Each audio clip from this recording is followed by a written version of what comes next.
মানুষ আসলে তখন ভালোবাসে না যখন সে পেয়ে গেল।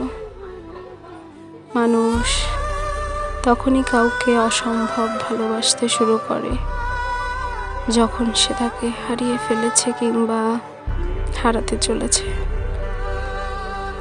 এটাই জগতের অদ্ভুত এক নিয়ম।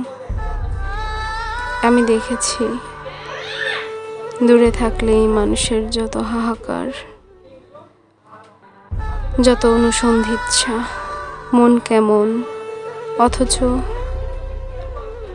অথচ সেই মানুষই নিঃশ্বাস প্রশ্বাসের সমান কাছাকাছি থাকলে তাকে অবহেলার শেষ থাকে না।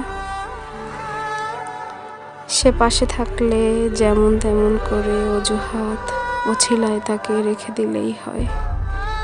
অথচ একদিন, এক মুহূর্তের জন্য সে চোখের আড়াল হলে মনে হয় গোটা জীবনে এর থেকে বেশি দুঃখ আর কোথাও নেই। মানুষ এমন কেন?